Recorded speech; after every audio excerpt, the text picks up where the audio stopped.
बच्चों, स्वागत है आपका हमारे YouTube चैनल आनंद परमार क्लासेस में। इसके पहले बच्चों मैं आप लोगों को हिंदी में वाक्य पढ़ा चुका हूं और आज का जो लेक्चर रहेगा वो रस का रहेगा। सारे के सारे बच्चे जितने भी ये कंपटीशन की तैयारी करते हैं वो बोलते हैं कि रस, छंद और अलंकार हिंदी का सबसे कठिन टॉपिक है। तो आज मैं आप लोगों को ऐसी मेथड से पढ़ाऊंगा या ऐसे तरीके से पढ़ाऊंगा कि आज के बाद आप लोगों को रस जो है वो बिल्कुल ऐसा याद होगा कि कभी जिंदगी भर नहीं भूलोगे, हमेशा के लिए दिक्कत खत्म हो जाएगी। तो देखिए बात करते हैं किसकी, रस की। बिना देरी किए देखिए अपना लेक्चर स्टार्ट करते हैं। तो रस यूं होते कितने प्रकार हैं? तो 8 प्रकार के होते हैं। कोई कोई बोलता है 9 प्रकार के, कोई कोई बोलता है 11 प्रकार के। देखिए एक आचार्य है और उन आचार्य का नाम है क्या बच्चों? आचार्य भरत मुनि। ठीक है, यहां पे आचार्य लिखना अच्छा रहेगा, आचार्य भरत मुनि। आचार्य भरत मुनि ने कितने प्रकार के रसों का उल्लेख किया है? तो 8 प्रकार के रसों का उल्लेख किया। आचार्य भरत मुनि की एक किताब भी है और उन्हें अपने नाट्य शास्त्र, ठीक है, नाट्य शास्त्र का प्रणेता किसे कहा जाता है? सबसे पहले तो यही ध्यान रखना कि नाट्य शास्त्र के प्रणेता कौन है? तो आचार्य भरत मुनि। आचार्य भरत मुनि ने कितने रस बताए हैं? तो 8 रस बताए हैं। आचार्य भरत मुनि ने अपनी पुस्तक नाट्य शास्त्र में एक पद लिखा है या एक बात करते हैं कि कविता लिखी है, उसको मैं बताता हूं आप लोगों को। देखिए क्या लिखा है, उन्होंने लिखा है विभावानुभाव व्याभिचारी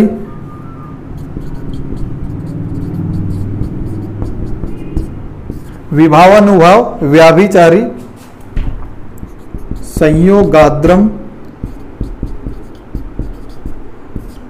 रस निष्पत्ति, है ना।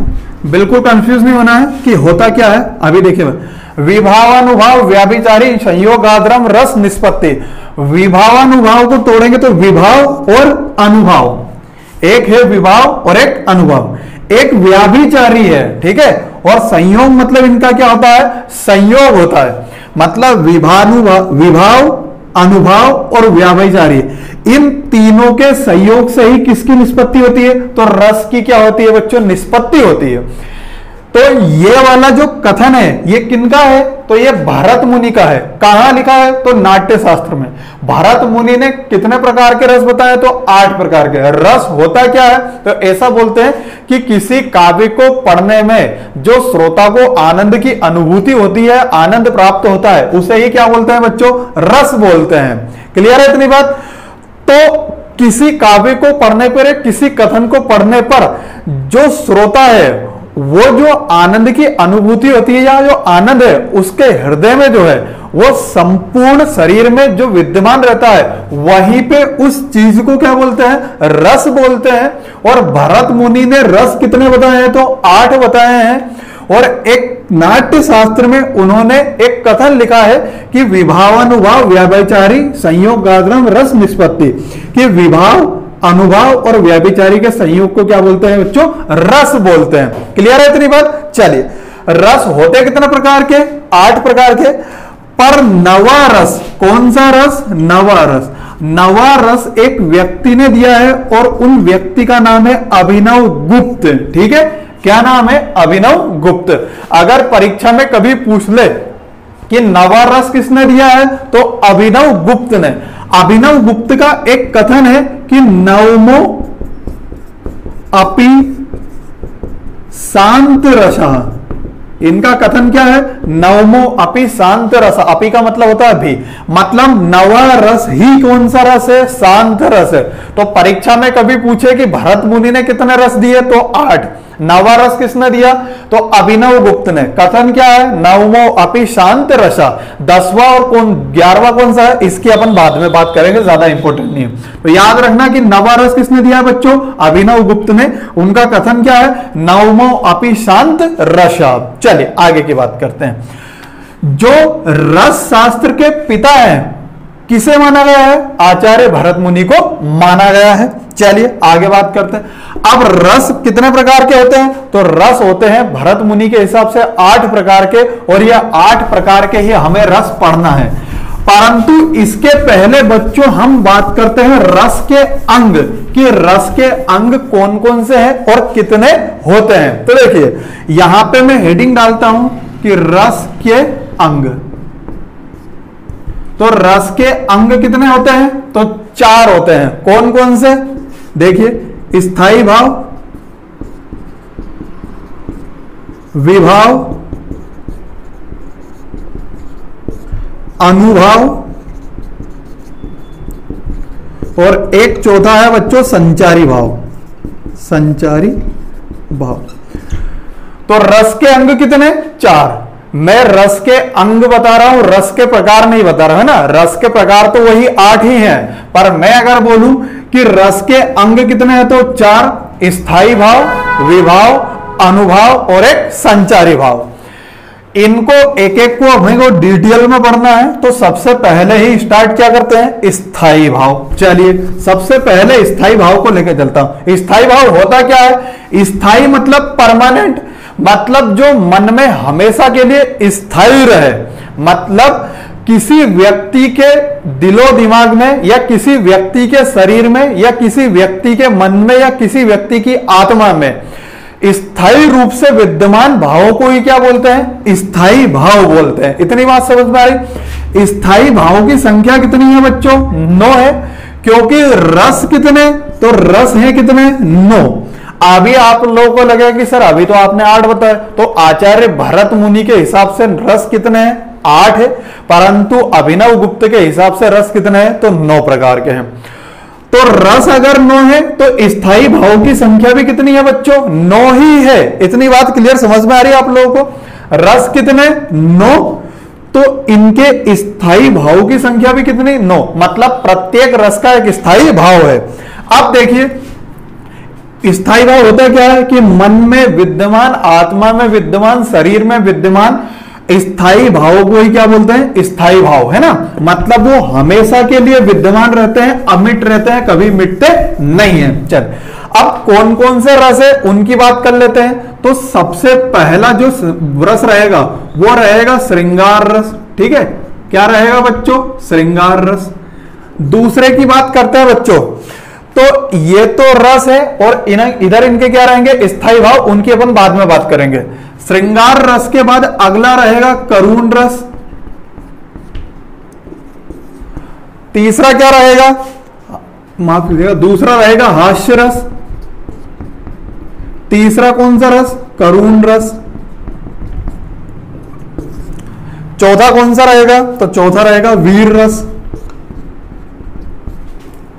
पांचवा रौद्र रस।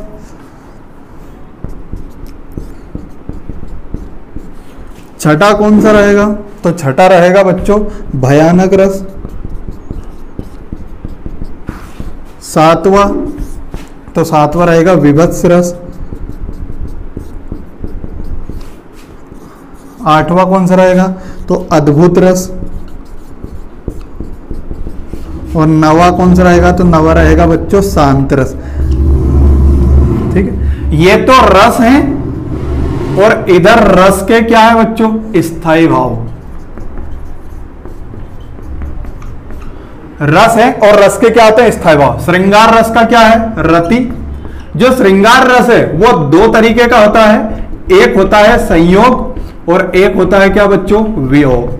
ठीक है, मतलब मेल मिलाप होता है तो संयोग और अगर बिछड़ना होता है तो वियोग। ठीक है, तो श्रृंगार रस कितने तरह के? 2, एक संयोग और एक वियोग। और श्रृंगार का स्थायी भाव क्या है? रति। हास्य क्या क्या है? तो हास्य का है हास। करुण का क्या है? तो करुण का है बच्चों शोक। अभी आप लोगों को बिल्कुल याद नहीं करना है, मैं पूरा याद करवा दूंगा। आप लोगों को ऐसा ट्रिक बताऊंगा कि सारे के सारे अपने आप याद हो जाएंगे, है ना। वीर का क्या है? तो वीर का है बच्चों उत्साह। रौद्र का क्या है? तो रौद्र का क्रोध। भयानक का भय। विभत्स का जुगुप्सा या फिर बच्चों घृणा। अद्भुत का विस्मय और शांत रस का है बच्चों निर्वेद। ठीक है, ये 9 रस है और 9 ही रस के क्या है? स्थायी भाव। मतलब स्थायी भावों की संख्या कितनी है? तो 9 है। ये परीक्षा में बहुत बार पूछा जा चुका है कि स्थायी भावों की संख्या कितनी है? तो 9 है। इतनी बात क्लियर है। चलिए देखिए, अब याद कैसे होगा? तो देखिए, एक लड़की है और उस लड़की ने क्या किया बच्चों? सबसे पहले श्रृंगार किया। ठीक है, अब श्रृंगार किया तो उसने इतना गंदा श्रृंगार किया कि सभी लोग उस पर क्या करने लगे? हंसने लगे। अब श्रृंगार करा, उसने हंसने लगे, तो वो किस में डूब गई? शोक में डूब गई। ठीक है, मतलब काय में डूबी बच्चों? शोक में डूबी। क्यों? क्योंकि उन लोगों ने उसके उत्साह को खत्म कर दिया था। ठीक है, अब उसके उत्साह को खत्म कर दिया तो उस लड़की को क्या आ गया? क्रोध आ गया। क्रोध आएगा तो गुस्से में चेहरा क्या हो जाता है? लाल हो जाता है, चेहरा जो है भयानक हो जाता है। तो सब लोगों को उससे भय लगने लगा, मतलब डर लगने लगा। क्यों? क्योंकि वो सभी लोगों को किस भावना से देख रही थी? घृणा की भावना से देख रही थी। ये देखकर सब लोग विस्मय मतलब आश्चर्य थे, और आश्चर्य होने के बाद थोड़ी देर गुस्सा आने के बाद वो लड़की वापस से क्या हो गई? निर्वेद हो गई, मतलब क्या हो गई? शांत हो गई। ठीक है, याद देखिए, श्रृंगार किया, सब हंसने लगे, वो शोक में डूब गई। क्यों? क्योंकि उत्साह खत्म कर दिया था। फिर उसको क्या आया? क्रोध आया। क्रोध आया तो सब उससे डरने लगे, मतलब भय लगने लगा। क्यों? क्योंकि वो सबसे घृणा की भावना से देखने लग गई थी। सभी को विस्मय हुआ, आश्चर्य हुआ उसको देख के, और थोड़ी देर बाद वो है वापस क्या हो गई? शांत हो गई। तो बच्चों ये 9 तरह के रस है, और 9 ही रस के क्या है? ये स्थायी भाव है। इतनी बात समझ में आ रही? इसमें यह भी पूछ सकता है वो कि कौन सा रस कितने नंबर का है। तो ये श्रृंगार रस ये पहले नंबर का है, और शांत रस 9वें नंबर का है। ये दो तो याद करना ही है, परीक्षा में बहुत बार पूछा जा चुका है। ये श्रृंगार रस को ही बोलते हैं रसपति। ठीक है, क्या बोलते हैं इसको? रसपति। मतलब रसों का राजा कौन सा है? तो श्रृंगार रस। श्रृंगार रस को ही क्या बोला जाता है बच्चों? रसपति। इतनी बात क्लियर आ रही? ये पूरे के पूरे आप लोगों को नंबर बाय नंबर भी याद रखना है। कभी कभी वो पूछ लेता चौथे नंबर का कौन सा और 5वें नंबर का कौन सा है। अब देखिए, ये तो 9 रस हो गए, एक 10वां और एक 11वें नंबर का रस भी आता है, उनको देख लेते हैं। 10वें नंबर का जो रस है वो है वत्सल रस। वत्सल रस। और 11वें नंबर का कौन सा बच्चों? भक्ति रस। इंपॉर्टेंट नहीं है, बस ये याद रखना है ना। 10वें नंबर का रस कौन सा? वत्सल रस। और 11वें नंबर का भक्ति रस। ये पूरे के पूरे मैंने आप लोगों को 9 रस पढ़ा दिए हैं। इनके स्थायी भाव भी आप लोगों को बिल्कुल याद रखना है। ठीक, चलिए अब बच्चों अपने स्थायी भाव तो हो गए। तो स्थायी भाव अगर कभी पूछे कि स्थायी भावों की संख्या कितनी है, तो स्थायी भावों की संख्या कितनी है बच्चों? 9 रस हैं, तो स्थायी भाव भी कितने रहेंगे? 9 ही रहेंगे। चलिए आगे की बात कर लेते हैं। तो मैंने आप लोगों को रसों के अंग कितने बताए? तो रसों के अंग कितने हैं? 4। तो रसों के अंग कितने हैं? तो बच्चों 4 है। इतनी बात समझ में आई? कौन कौन से? स्थायी भाव, विभाव, अनुभाव और संचारी भाव। परंतु इसके पहले मैं आप लोगों को क्या पढ़ाया? मैंने आप लोगों को पढ़ाया स्थायी भाव, और स्थायी भाव में रसों की संख्या कितनी है? तो 9, और हर एक रस का एक स्थायी भाव है। तो 9 रस है, तो स्थायी भाव भी कितने हैं बच्चों? 9 ही है। ठीक है, तो चलिए हमने क्या पढ़ लिया अभी? स्थायी भाव पढ़ लिया। स्थायी भावों की संख्या कितनी है? तो स्थायी भाव कितने हैं बच्चों? 9 रस है, तो 9 ही क्या रहेंगे? स्थायी भाव। स्थायी भाव के बाद अगला अंग क्या आता है? तो वो है बच्चों विभाव। ठीक है, क्या है? विभाव। विभाव क्या होता है? तो विभाव वो होता है कि जिस व्यक्ति के मन में या वस्तु के प्रति जो है भाव उत्पन्न हो, उसे बोलते हैं बच्चों विभाव। ठीक है, चलिए बात करते हैं। तो इसकी सरल भाषा में डेफिनेशन में बोलूं तो स्थायी भाव के उद्बोधक को विभाव कहते हैं। स्थायी भाव के उद्बोधक को क्या बोलते हैं? विभाव। मतलब उद्बोधक मतलब उत्पन्न करने वाले, उत्पन्न करने वाले। ठीक है, अब देखिए स्थायी भाव उत्पन्न कैसे होंगे? स्थायी भाव बच्चों मन में उत्पन्न होंगे। कैसे होंगे? तो देखिए, या तो किसी मनुष्य के मन में होंगे। ठीक है, ये तो स्वाभाविक सी बात है कि जो सजीव जीव है ना, मतलब जो जिंदा है, सजीव लोगों के मन में भाव उत्पन्न होंगे। कौन से? स्थायी भाव। तो मनुष्यों के मन में होंगे या जानवरों के मन में होंगे। ठीक है, तो विभाव यही है कि स्थायी भाव के उद्बोधक मतलब उत्पन्न करने वालों को ही क्या बोलते हैं बच्चों? विभाव कहते हैं। ठीक है, तो एक तो मनुष्य मतलब जिनके मन में भाव उत्पन्न हो, और जिसके प्रति हो, तो दूसरा मनुष्य भी हो सकता है, या फिर एक क्या हो सकती है बच्चों? वस्तु भी हो सकती है। ठीक है, तो विभाव में मनुष्य भी हो सकते हैं, वस्तु भी हो सकती है। इतनी बात समझ में आ रही। तो स्थायी भाव के उद्बोधक या स्थायी भाव को उत्पन्न करने वाली वस्तुओं को या व्यक्ति को ही क्या बोलते हैं बच्चों? विभाव बोलते हैं। इतनी बात समझ में आ रही है आप लोगों को? मैंने क्या बोला कि विभाव किसे बोलते हैं? तो विभाव जो है बच्चों स्थायी भाव को उत्पन्न करने वालों को ही क्या बोलते हैं? विभाव बोलते हैं। ठीक है, चल अब उसमें मनुष्य भी हो सकता है या वस्तु भी हो सकती है। अब जो विभाव है वो फिर दो तरह के होते हैं। कौन कौन से? देखिए बात करते हैं। विभाव को दो भागों में बांटा गया है। एक है बच्चों आलंबन और एक है उद्दीपन। ठीक है, एक क्या है? आलंबन और एक क्या है? उद्दीपन। आलंबन किसे कहते हैं? कि जिसके मन में या जिसके प्रति भाव उत्पन्न हो। ठीक है, जिस व्यक्ति के मन में भाव उत्पन्न हो या जिस व्यक्ति या वस्तु के लिए भाव उत्पन्न हो उसे क्या बोलते हैं बच्चों? आलंबन बोलते हैं। ठीक है, आलंबन को फिर दो तरीके से बांटा गया है। कौन कौन से? तो एक है बच्चों आश्रयालंबन और एक कौन सा है? विषयालंबन। आश्रयालंबन फिर किसे कहते हैं? आश्रयालंबन इसे कहते हैं कि जिसके मन में भाव उत्पन्न हो, जिसके मन में भाव उत्पन्न हो। और विषयालंबन उसे बोलते हैं कि जिसके लिए भाव, जिसके प्रति भाव उत्पन्न हो। ठीक है, चल अभी समझाता हूं। देखिए स्थायी भाव कितने? 9, क्योंकि रस 9 है तो स्थायी भाव भी कितने? 9। रसों के अंग कितने? 4। स्थायी भाव, विभाव, अनुभाव और संचारी भाव। स्थायी भाव मैंने आप लोगों को पढ़ा दिया। दूसरा अंग क्या है? विभाव। विभाव मतलब स्थायी भाव को उत्पन्न करने वाले कारकों को ही क्या बोलते हैं बच्चों? विभाव बोलते हैं। विभाव को फिर दो भागों में बांटा गया, एक आलंबन और एक उद्दीपन। बिल्कुल भी कंफ्यूज नहीं होना है ना।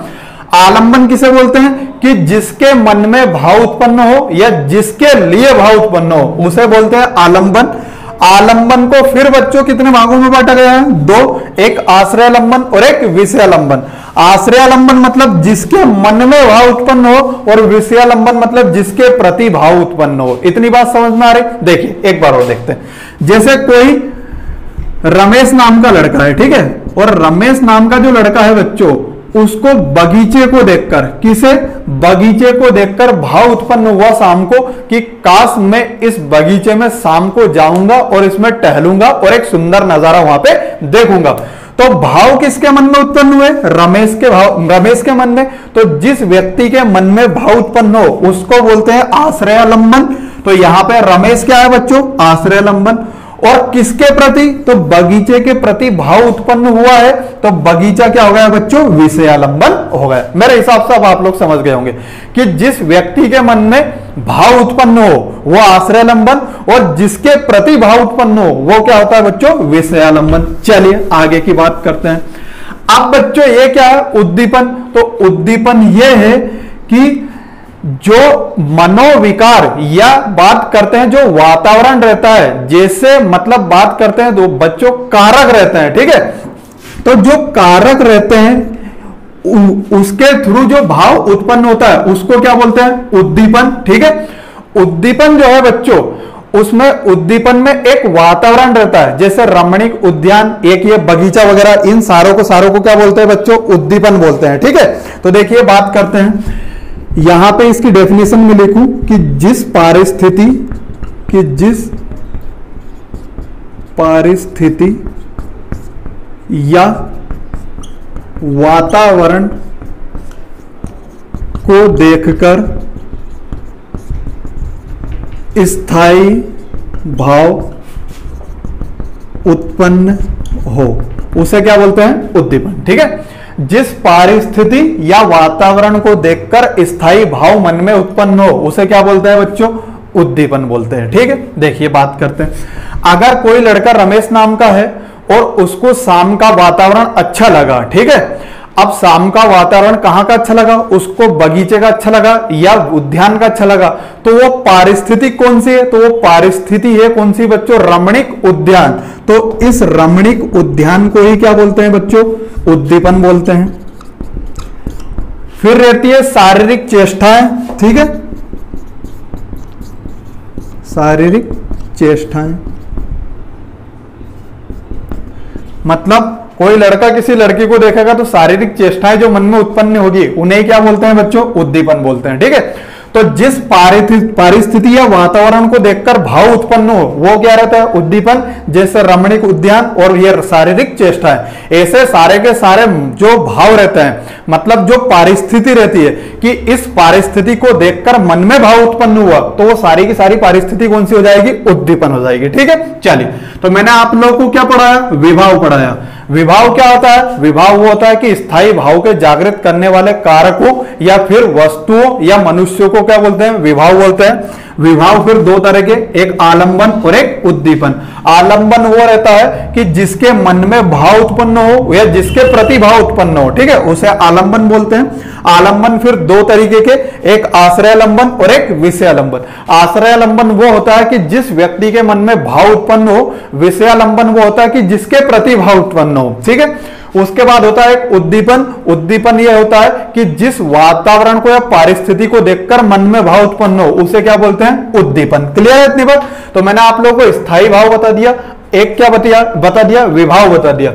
तो तीसरी जो चीज आती है बच्चों वो रहता है अनुभव। ठीक है, तो देखिए अनुभव को देख लेते हैं कि अनुभव क्या होता है। देखिए बात करते हैं। सबसे पहली चीज हमने क्या देखी, स्थायी भाव, और स्थायी भाव की क्या बात क्या देखा बच्चों, विभाव देखा, और विभाव के बाद क्या देखते हैं अपन, अनुभव देखते हैं। ठीक है, चलिए बात करते हैं। तो अपना अब हेडिंग क्या रहेगा बच्चों, अनुभव। ठीक है, देखिए अब तीसरी बात क्या करते हैं, अनुभव। अनुभव क्या होता है, तो अनुभव देखते हैं, मन के भाव व्यक्त करने वाले विकारों को ही क्या बोलते हैं, अनुभव। देखिए इसको लिख देता हूं मैं कि मन के भाव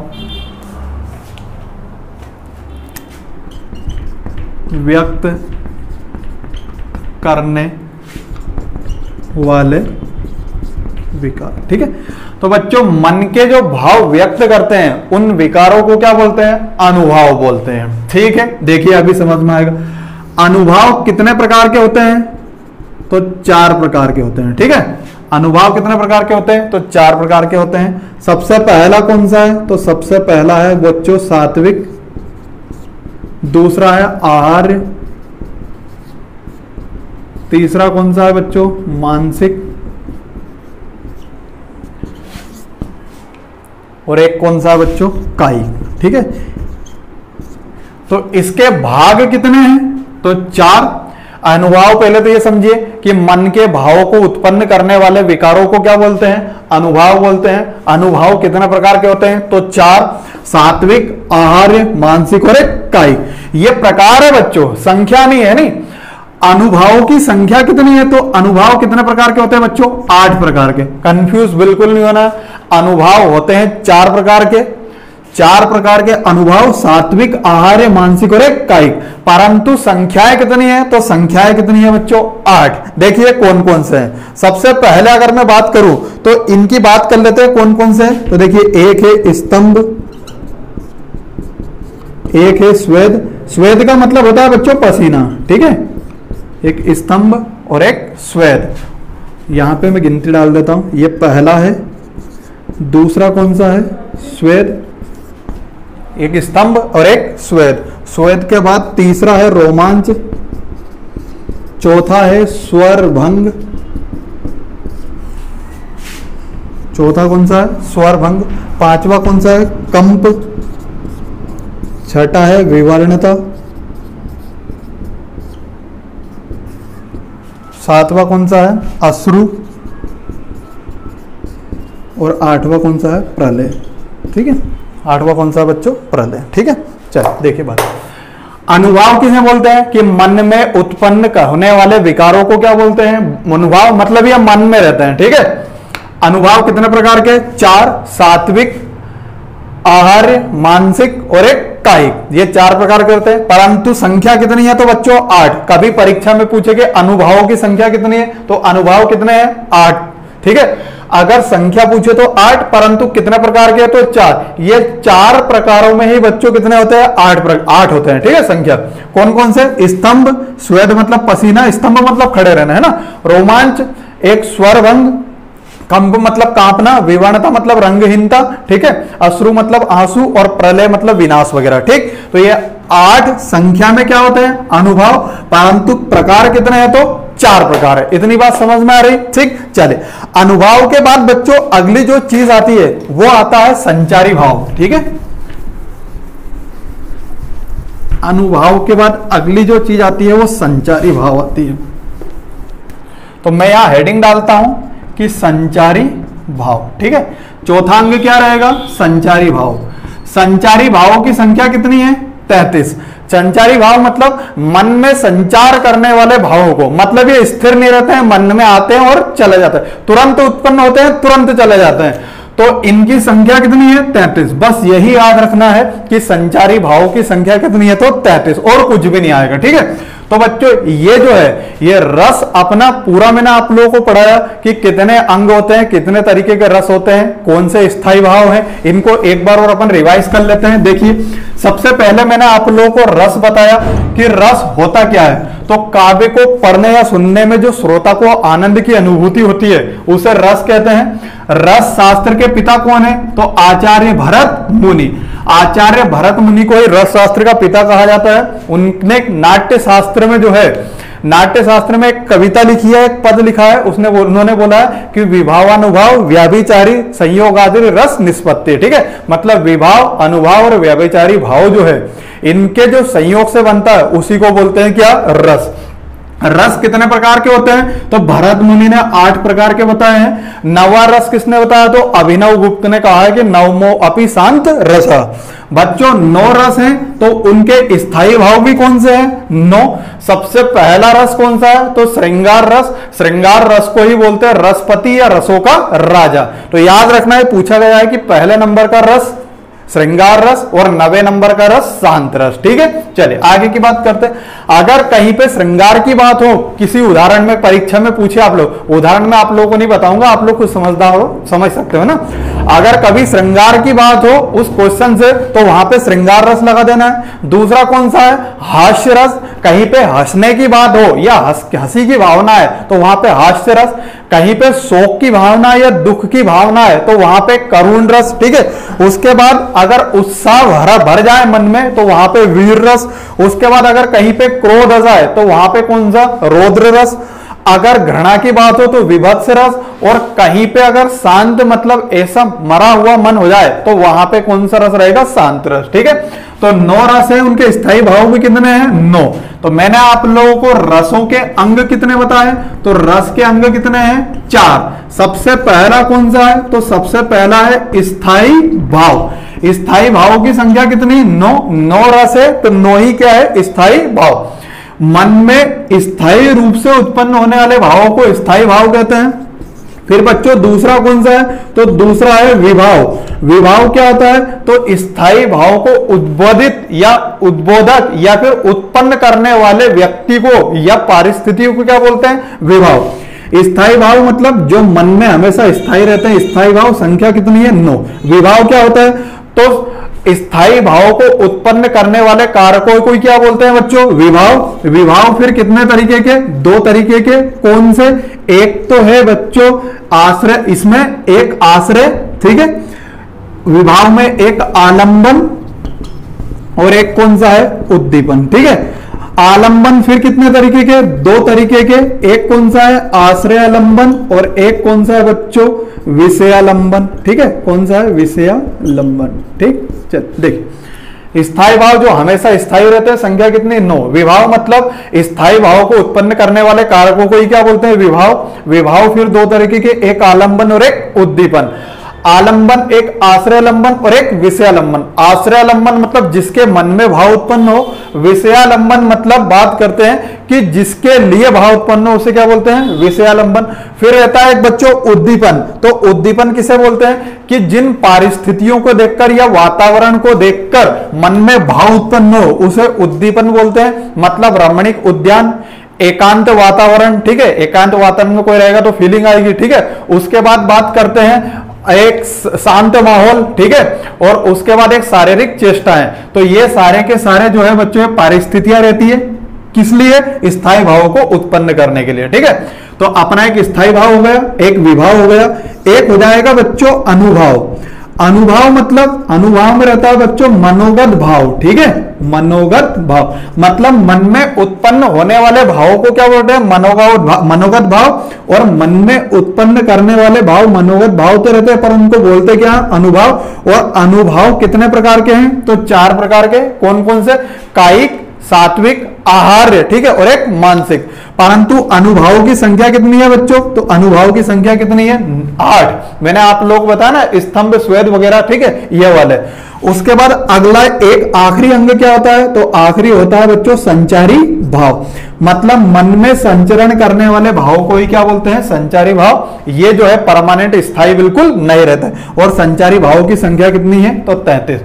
तो रसों के अंग ही कितने हैं, 4, स्थायी भाव, विभाव, अनुभाव और संचारी भाव। आई होप आप लोगों को ये वीडियो अच्छे से समझ में आया होगा। इसके बाद आप लोगों का एक भी डाउट इस रस से बिल्कुल नहीं रहेगा, है ना। अगर वीडियो अच्छा लगे तो लाइक और सब्सक्राइब करें और दोस्तों के साथ शेयर करना ना भूलें। Thank you.